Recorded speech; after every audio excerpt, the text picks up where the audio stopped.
నమస్కారం, public vision వార్తలకు స్వాగతం. నా పేరు లక్ష్మి. వార్తల ముందుగా హెడ్లైన్స్.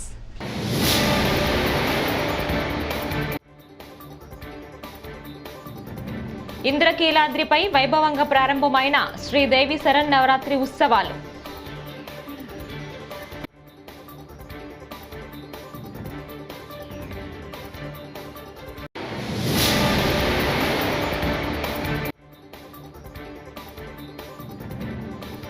ఉమ్మడి పశ్చిమ గోదావరి జిల్లా ప్రజా ప్రతినిధులతో వైఎస్ జగన్ సమావేశం.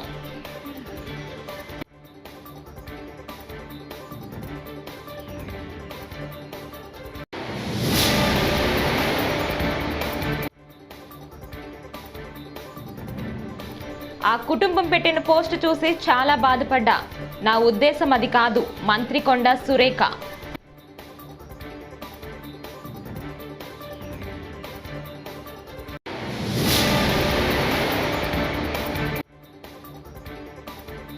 జగన్మోహన్ రెడ్డి పాలనలో టీటీడీకి సరఫరా చేసిన కల్తీ నెయ్యి అంశంలో నిజాలు ఒక్కొక్కటిగా వెలుగులోకి. కొమ్మారెడ్డి పట్టాభిరామ్. ఇక డీటెయిల్స్ చూస్తే, ఉమ్మడి పశ్చిమ గోదావరి జిల్లా ప్రజా ప్రతినిధులలో వైఎస్ఆర్సీపీ అధ్యక్షులు మాజీ ముఖ్యమంత్రి వైఎస్ జగన్మోహన్ రెడ్డి సమావేశమయ్యారు. జిల్లాకు చెందిన జడ్పీటీసీ, ఎంపీటీసీ సభ్యులతో సమావేశం నిర్వహిస్తున్నారు. క్షేత్రస్థాయి నుంచే పార్టీని మరింత బలోపేతం చేద్దాం. పార్టీకి కోట్లాది మంది అభిమానులు, లక్షల సంఖ్యలో కార్యకర్తలు ఉన్నారు. పార్టీ ఒక పిలుపు ఇస్తే ఆ సమాచారం గ్రామస్థాయి వరకు పోవాలి. ప్రతిపక్షంగా ప్రతి అంశంలోనూ గ్రామస్థాయి నుంచి పోరాటం చేయాలి. అలాంటి వ్యవస్థను నిర్మించాలి. ప్రతి కార్యకర్తను, అభిమానిని ఈ నిర్మాణంలోకి తీసుకురావాలి. మనమందరం కలిసికట్టుగా పార్టీని మరింత పటిష్టం చేసుకుందామని వైఎస్ జగన్మోహన్ రెడ్డి పిలుపునిచ్చారు. ఒకవైపున ఇచ్చిన వాగ్దానాలు ఏవి కూడా అమలు కాకపోగా, మరోవైపున పూర్తిగా చదువులైతే పూర్తిగా దెబ్బతిన్న పరిస్థితులు కనిపిస్తూ ఉన్నాయి. విద్యా దీవెన పోయింది, వసతి దీవెన పోయింది, పిల్లలకు ఫీజు రీయింబర్స్మెంట్ కూడా అందని పరిస్థితిలోకి పోతుంది. ఇంగ్లీష్ మీడియం చదువులు అటకెక్కి, టోఫుల్ అన్నది గాలికి ఎగిరిపోయింది. గోరుముద్ద అన్నది రోజుకొక మెనూతో పెట్టే పరిస్థితి నుంచి ఈరోజు అలాంటి గోరుముద్ద అనే కార్యక్రమం కూడా నీరుగార్చే పరిస్థితి లేకపోయింది. వైద్య రంగం తీసుకున్న అదే పరిస్థితి. ఆరోగ్య ఆసరా అటకెక్కింది. అన్ని వైద్య రంగంలో కూడా అదే మాదిరిగానే జరుగుతూ ఉన్నాం. వ్యవసాయం నేను చెప్పాల్సిన పనుల, పెట్టుబడి సహాయం దేవుడు ఎరుగు, ఉచిత ఇన్సూరెన్స్ ఎగిరిపోయింది, పెట్టుబడి సహాయం పోయింది, ఈ క్రాప్ కూడా సరిగ్గా చేయలేని పరిస్థితులు కనిపిస్తూ ఉన్నాయి. ఆర్బీకేలు అప్పుడే అటకెక్కేసి ప్రతి రంగంలోనూ కూడా మన హయాంలో డోర్ డెలివరీ జరిగే పథకాలు ఈరోజు డోర్ డెలివరీ అన్నది గాలికి ఎగిరిపోయింది. ఈరోజు తెలుగుదేశం పార్టీ కార్యకర్తలు ఇళ్లకు ఈరోజు అధికారులు పోయి అక్కడి నుంచి పంపిణీ చేస్తూ ఉండరు. ప్రజలు అక్కడికి పోవాలి, 2 నెలలు అక్కడికి పోకపోతే కనుక కట్. ఇప్పటికే 1,50,000 పెన్షన్ ఇప్పటికే కటింగ్ అయిపోయినాయి. ప్రతి అడుగులోనూ కూడా ఇదే జరుగుతూ ఉంది. కరప్షన్ గురించి నేను చెప్పాల్సిన పనుల మీ అందరికీ తెలిసిన విషయమే. ఇసుక అయితే మన హయాంలో ఇసుక రేటు ఉన్న రేటు కన్నా ఇప్పుడు ఇంకా ఇసుక ఎక్కువ రేటు అమ్ముతున్నారు. కనీసం అప్పుడన్నా గవర్నమెంట్ కన్నా ఆదాయం వస్తాను నేను. ఇప్పుడు గవర్నమెంట్కి ఆదాయం రాకపోగా ఉచిత ఇసుక అంటున్నారు. గవర్నమెంట్కి ఆదాయం రాకపోగా మనం అమ్మిన రేటు కన్నా ఇంకా ఎక్కువ రేటుకి ఈరోజు ఇసుక. ఈరోజు కేటీఆర్ తనపై రెచ్చగొట్టే వ్యాఖ్యలు చేయడంతో భావోద్వేగానికి గురైనట్లు మంత్రి కొండా సురేఖ తెలిపారు. ఆయనపై విమర్శలు చేసే క్రమంలో అనుకోకుండా ఓ కుటుంబాన్ని ప్రస్తావించినట్లు చెప్పారు. హనుమకొండలో ఆమె మీడియాతో మాట్లాడారు. తనకు ఎవరి మీద వ్యక్తిగతంగా ద్వేషం లేదన్నారు. ఆ కుటుంబ సభ్యులు పెట్టిన పోస్టు చూసి చాలా బాధపడినట్లు తెలిపారు. నేను నిన్న గాంధీ భవన్లో మాట్లాడేటప్పుడు మరి కేటీఆర్ గారు క్యారెక్టర్ గురించి, మరి వారి గతంలో వారు చేసినటువంటి కార్యక్రమాల గురించి, మహిళల మీద వారికి ఉన్నటువంటి మరి చులకన భావం గురించి మాట్లాడుతూ మరి ఆయన నన్ను రొచ్చగొట్టే విధంగా మాట్లాడినప్పుడు నేను భావోద్వేగానికి లోనై మరి కొన్ని ఆయన మీద నేను విమర్శలు చేయాల్సిన అవసరం వచ్చింది. ఆ సందర్భంలో నాకు ఇంకెవరి మీద కూడా వ్యక్తిగత ద్వేషం కానీ మరి వ్యక్తిగత కోపం కానీ లేదు. అనుకోని ఆ సందర్భంలో ఒక కుటుంబం మాట నేను తీయడం ఏదైతే ఉందో అది అనుకోకుండా నా నోటి నుంచి జరగడం జరిగింది. ఆ తర్వాత వారి ట్వీట్ చూసిన తర్వాత నేను కూడా చాలా బాధపడ్డాను. ఎందుకంటే ఏ విషయంలో నేనైతే బాధపడతా ఉన్నానో ఆ విషయంలో నేను ఇంకొకరిని నొప్పించాను అని తెలిసి రాత్రి వెంటనే మరి దాన్ని వెనక్కి తీసుకుంటూ నేను ట్వీట్ చేయడం జరిగింది. కాబట్టి నాకు జరిగిన అవమానం, నేను పడ్డ బాధ ఇంకొకరు పడకూడదు అనేటువంటి ఒక ఆలోచనతోటి నేను బేషరతుగా దాన్ని వెనక్కి తీసుకోవడం జరిగింది. కానీ కేటీఆర్ విషయంలో మాత్రం తగ్గేది లేదు. ఆయన తప్పనిసరిగా క్షమాపణ చెప్పాల్సిన అవసరం ఉంది. ఆయనే చేసేదంతా చేసి ఈరోజు నన్ను క్షమాపణ చెప్పాలి అని డిమాండ్ చేయడం ఏదైతే ఉందో, మరి దొంగ అని తనే దొంగ అని అరిచినట్టుగా ఉంది. ఆ విషయంలో మాత్రం ఎట్టి పరిస్థితుల్లో కూడా వెనక్కి తగ్గేది లేదు. దానికి ఎట్లా పోవాలో మేము లీగల్గా ప్రొసీడ్ అవుతామండి. కనకదుర్గమ్మ కొలువైన బెజవాడ ఇంద్రకీలాద్రిపై దసరా శరన్నవరాత్రి ఉత్సవాలు వైభవంగా ప్రారంభమయ్యాయి. వేకువజామునే జగన్మాతకు స్వప్నాభిషేకం, ఇతర పూజలు నిర్వహించారు. ఉదయం 9 గంటల నుంచి అమ్మవారు బాలా త్రిపుర సుందరీదేవి అలంకారంలో భక్తులకు దర్శనమిచ్చారు. ఈ రోజు నుంచి 12వ తేదీ వరకు రోజుకో అలంకారంలో దుర్గమ్మ భక్తులకు అనుగ్రహిస్తారు. భక్తులు కొంగు బంగారంగా పేరొందిన జగజ్జనని దర్శనానికి భక్తులు విశేషంగా తరలి వస్తున్నారు. దీంతో ఆలయం పరిసర ప్రాంతాలు భక్తులతో సందడిగా మారాయి. దసరా ఉత్సవాల వేళ అంతరాలయ దర్శనాలను నిలిపివేశారు.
ప్రజల భూములను రియల్ ఎస్టేట్ వ్యాపారులుగా మార్చి ఫ్లాట్స్ అమ్ముకుంటున్న చరిత్ర బారాస పార్టీది అని మంత్రి సీతక్క ఆరోపించారు.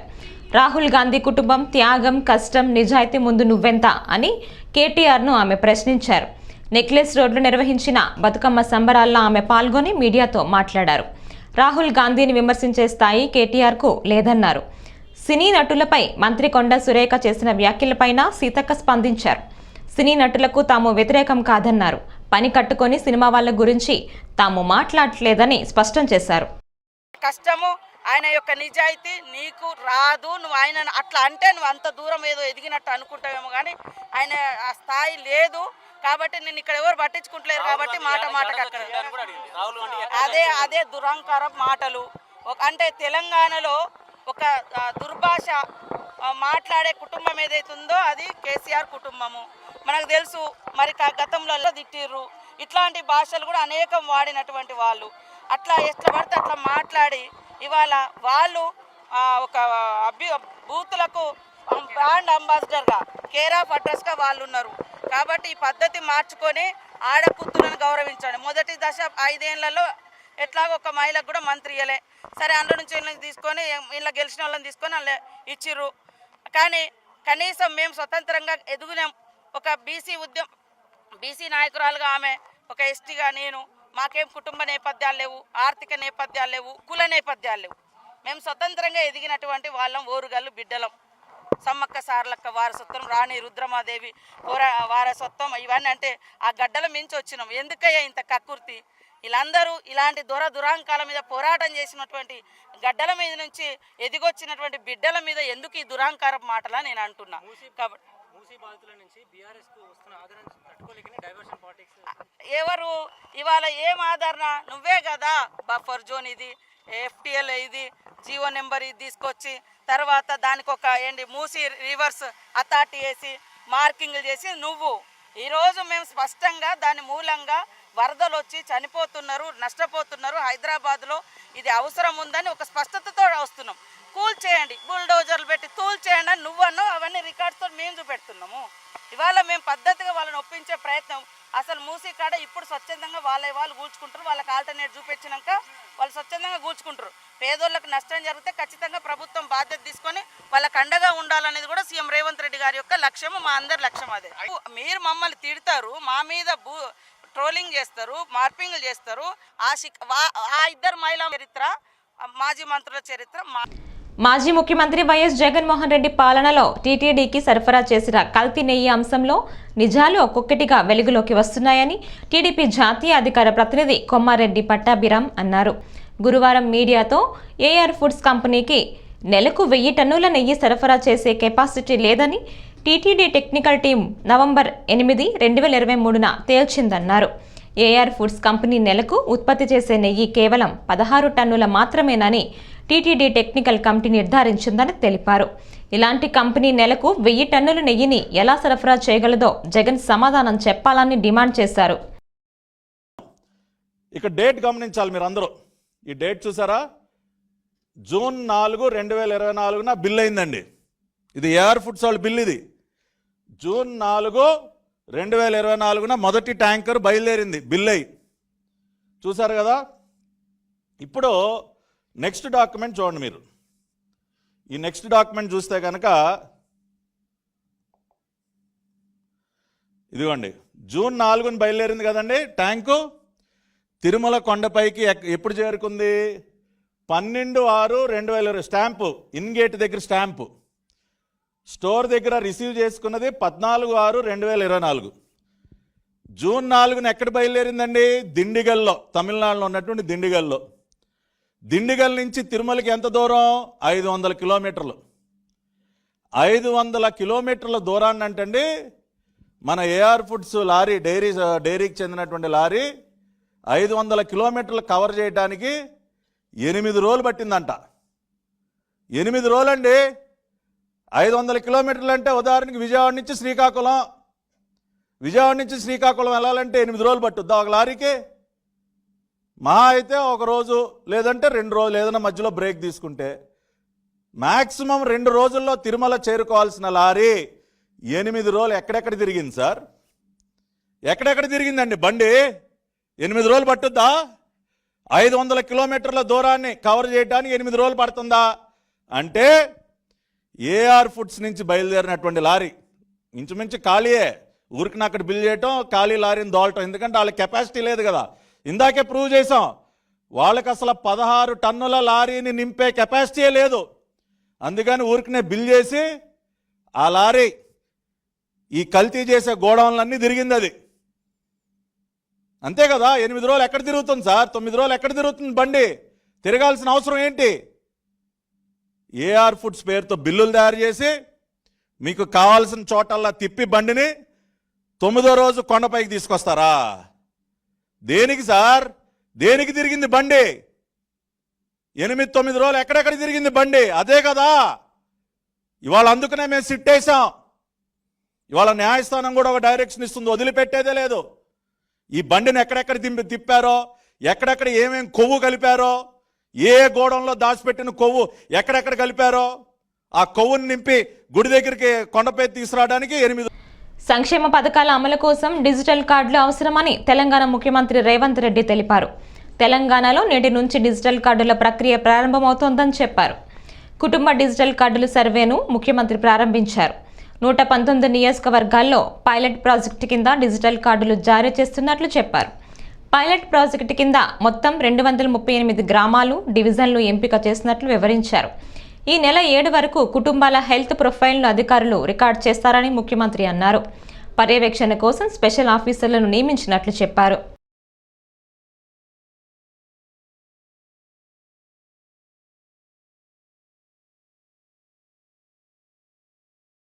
ఈరోజు పైలట్ ప్రాజెక్ట్ కింద మనం ప్రారంభించినాం. ఇవాళ కొన్ని పత్రికలలో రాస్తున్నారు రేషన్ కార్డుల విధానాన్ని ఉపసంహరించుకున్నారని. ఈ పత్రికలకు మరి ఎవరు చెప్తారో నాకైతే తెలీదు, కానీ వాళ్ళకు రేషన్ కార్డుకి ఈరోజు ప్రవేశపెడుతున్న ఫ్యామిలీ డిజిటల్ కార్డుకి తేడా తెలియకపోవడం దురదృష్టకరం. ఇంతకుముందు పేపర్ల మీద మాన్యువల్లో కార్డులు ఇచ్చేవాళ్ళు. Ration card separate, Aarogyasri card separate, లేదా అదేవిధంగా రైతు బీమా, లేకపోతే రైతు బంధు, షాదీ ముబారక్, కళ్యాణ లక్ష్మి, ఆసరా పెన్షన్, ఇట్లా ఏది చెప్పినా, అదేవిధంగా అసంఘటిత కార్మికులకు హెల్త్ ప్రొఫైల్కు సంబంధించిన విధానాలు ఎక్కడికక్కడ ఏ డిపార్ట్మెంట్ ఆ డిపార్ట్మెంట్ దాదాపుగా 30 శాఖలు 30 రకాల సమాచారాన్ని సేకరించి ఎవరికి వాళ్ళ దగ్గర నిక్షిప్తం చేసుకోవడం వల్ల అసలు కుటుంబ సభ్యులు ఎవరు, ఆ కుటుంబంలో రేషన్ కార్డ్ అర్హత ఉన్న వాళ్ళు ఎవరు, పెన్షన్కి అర్హత ఉన్న వాళ్ళు ఎవరు, రైతు బీమాకి అర్హత ఉన్న వాళ్ళు ఎవరు, రైతు బంధుకు అర్హత ఉన్న వాళ్ళు ఎవరు, ఫీజు రియంబర్స్మెంట్కి అర్హత ఉన్న వాళ్ళు ఎవరు, ఇందిరమ్మ ఇల్లుకు అర్హత ఉన్న వాళ్ళు ఎవరు, ఈ విధంగా చెప్పుకుంటూ వెళ్తే 200 యూనిట్లు ఉచిత కరెంటుకు అర్హత ఉన్న వాళ్ళు ఎవరు, ఆర్టీసీ బస్సులో మహిళల ఉచిత ప్రయాణానికి ఎవరు అర్హులు, అదేవిధంగా 500 రూపాయలకు సిలిండర్ ఇవ్వడానికి ఎవరు అర్హులు, ఇట్లా ఎక్కడికక్కడ రకరకాల సమాచారము రకరకాల శాఖల. ఇటీవల మంత్రి కొండా సురేఖ చేసిన వ్యాఖ్యలు వివాదాస్పదమైన విషయం తెలిసిందే. ఈ వివాదంపై కేంద్ర మంత్రి కిషన్ రెడ్డి తీవ్రంగా స్పందించారు. గురువారం మీడియా సమావేశంలో మాట్లాడుతూ కుటుంబ వ్యవహారాలు, వ్యక్తిగత విషయాలు రాజకీయాలకు ముడిపెట్టడం సరికాదని అన్నారు. ఒకరి వ్యక్తిగత స్వేచ్ఛకు భంగం కలిగించే హక్కు ఈ దేశంలో ఎవరికీ లేదని ఆయన తెలిపారు. ప్రస్తుత రాజకీయాల్లో నేతలు దిగజారి మాట్లాడుతున్నారని విమర్శించారు.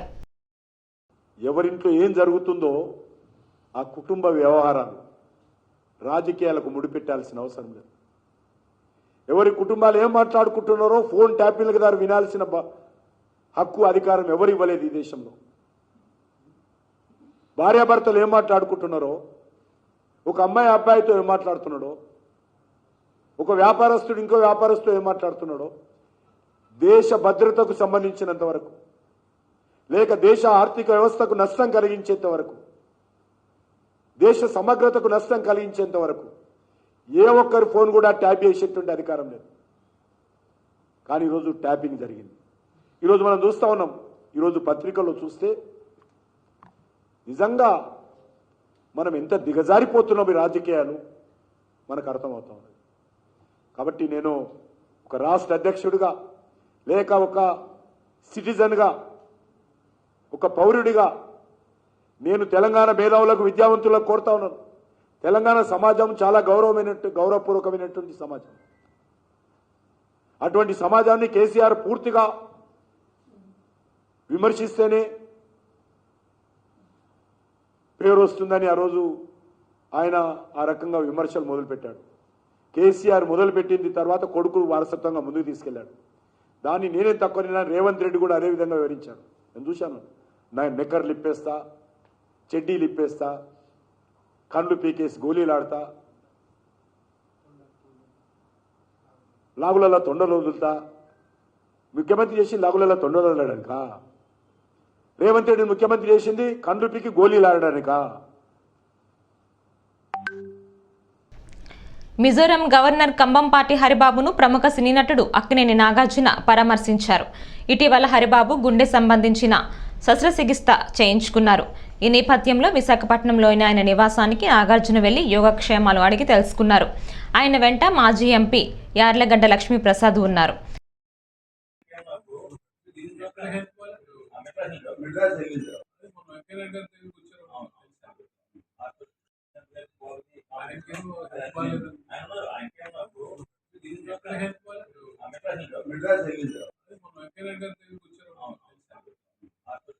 నందికొట్కూరు మండలం బ్రాహ్మణ కోటూరులోని గవర్నమెంట్ హాస్పిటల్ను ఎమ్మెల్యే జయసూర్య గురువారం ఆకస్మికంగా తనిఖీ చేశారు. సిబ్బందిపై ఆగ్రహం వ్యక్తం చేశారు. హాస్పిటల్కు వచ్చే ప్రజలు సేవలు అందించి సిబ్బంది క్రమంగా విధులకు హాజరు కావాలని, విధుల పట్ల నిర్లక్ష్యం వహిస్తే వారిపై కఠిన చర్యలు ఉంటాయని హెచ్చరించారు. ఈ కార్యక్రమంలో హాస్పిటల్ సిబ్బంది, అధికారులు పాల్గొన్నారు. కనీసం మీరు పని చేస్తున్నట్లు ఎట్లా తెలుస్తుంది నాకు చెప్పు. ఎట్లా తెలుస్తుంది నాకు చెప్పు. మీరు పని చేస్తున్నట్ల మీరు డ్యూటీలో సంతకాలు పెట్టకపోతే ఇంత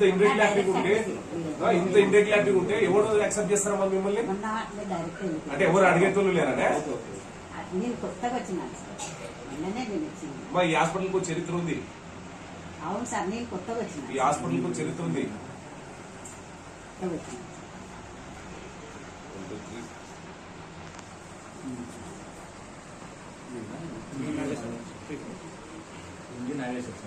నేను విజిట్స్ ఉంటాను సార్, ఎప్పుడు కావాలంటే రెగ్యులర్ ఉంటాను సార్. ఎప్పుడు నేను అందరికీ యూనిఫామ్ వేసుకోవాలా అంతా చేసుకుంటాను. ఏమంటే నేను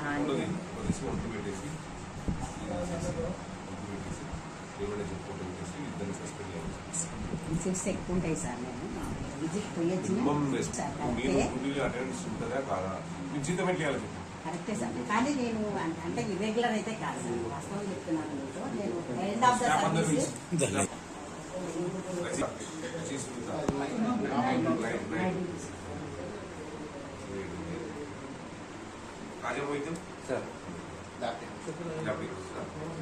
విజయమ్మా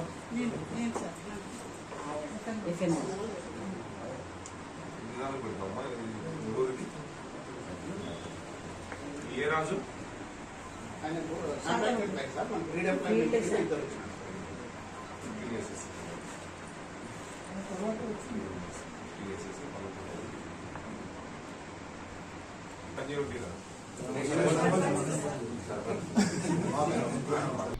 ఈ నెల 6వ తేదీన గుంటూరు పశ్చిమ నియోజకవర్గ పరిధిలోని పాటిపండ్ల సీతారామయ్య హైస్కూల్లో జాబ్ మేళా నిర్వహించనున్నట్లు ఎమ్మెల్యే గల్లా మాధవి గురువారం తెలిపారు.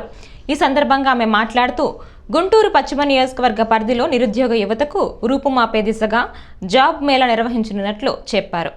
ఈ జాబ్ మేళాకు సుమారు 30 కంపెనీలు వస్తున్నాయని, యువత సద్వినియోగం చేసుకోవాలని ఎమ్మెల్యే మాధవి కోరారు. అందరికీ నమస్కారం. నేను మీ గల్లా మాధవి. గుంటూరు పశ్చిమ నియోజకవర్గ యువతకి అన్ఎంప్లాయ్మెంట్ని రూపుమాపే ఒక దిశగా రేపు 6వ తారీఖు నాడు ఒక మంచి జాబ్ మేళాని ఏర్పాటు చేయడం జరిగింది. 30 కంపెనీల దాకా రేపు ఆ జాబ్ ఫేర్కి రావడం జరుగుతుంది. యువత మొత్తం కూడా ఈ యొక్క అవకాశాన్ని సద్వినియోగం చేసుకోవాల్సిందిగా కోరుకుంటున్నాను.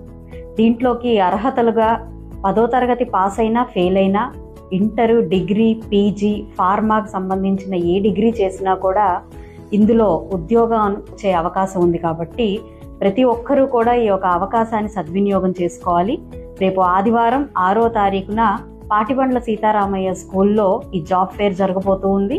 పశ్చిమ నియోజకవర్గ యువత మొత్తం కూడా ఈ యొక్క అద్భుతమైన అవకాశాన్ని సద్వినియోగం చేసుకుంటారని ప్రార్థిస్తూ మీ Galla Madhavi.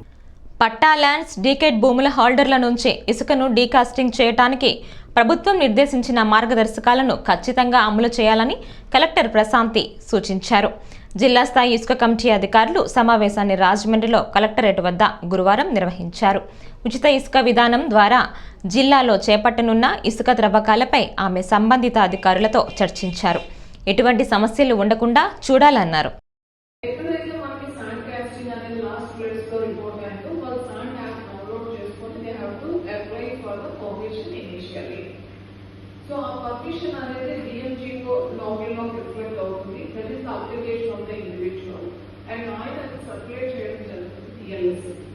So DLS members ఎవరైతే ఉన్నారో వీళ్ళందరూ కూడా ఎక్స్పెక్ట్ చేయాల్సి ఉంది. Only difference is the RWS and the మన మైన్స్ అట్లానే ఇరిగేషన్ గ్రౌండ్ వాళ్ళందరూ కూడా శ్రీలంక ఉంటారు. అలాగే concern DSPs and concern RDOs మాత్రమే డివిజన్ వైజ్. సో వీళ్ళు విజిట్ చేయాల్సి ఉంటుంది. విజిట్ చేసిన వెంటనే ఫస్ట్ మనం ఇవ్వాల్సింది ఏంటంటే యాక్చువల్గా డీకేసింగ్ ఆఫ్ ద ఫర్టిలైజర్స్ అప్లికేషన్ అనేది రివర్ బెడ్ లో వచ్చిందా within the river bed or outside the river bed అని ఫస్ట్ పాయింట్ అది. సో రివర్ కోర్స్ లో రావడం కానీ లేదా రివర్ బెడ్ కానీ ఇప్పుడు కొన్ని దగ్గర మనకి రివర్ బెడ్ ఎక్స్టెన్షన్ కూడా రిపోర్ట్ అవుతాం. సో అది మంత్రి కొండా సురేఖ అక్కినేని కుటుంబంపై చేసిన వ్యాఖ్యలు తీవ్ర దుమారం రేపాయి. ఈ వ్యాఖ్యలపై అక్కినేని అభిమానులు ఆగ్రహం వ్యక్తం చేస్తున్నారు. గురువారం వరంగల్లో సురేఖ దిష్టిబొమ్మను దహనం చేశారు. తన వ్యాఖ్యలను ఉపసంహరించుకోవాలని వారు డిమాండ్ చేశారు. అక్కినేని కుటుంబానికి క్షమాపణలు చెప్పాలని అన్నారు. మరోవైపు ఇదే అంశంపై సురేఖకు లీగల్ నోటీసులు ఇవ్వాలని నాగార్జున భావిస్తున్నట్లు వార్తలొస్తున్నాయి.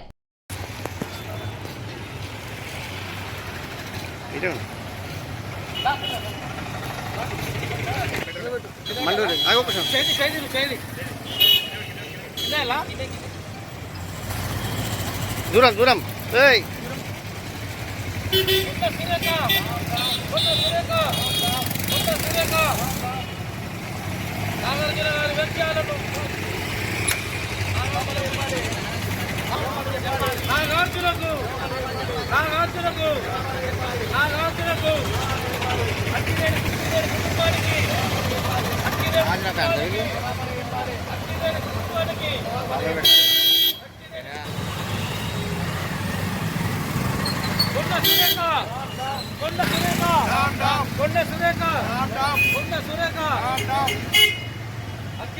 ఈ వార్తలు ఇంతటితో సమాప్తం. తిరిగి మరో తాజా బులెటిన్లో కలుసుకుందాం. అంతవరకు సెలవు. నమస్కారం.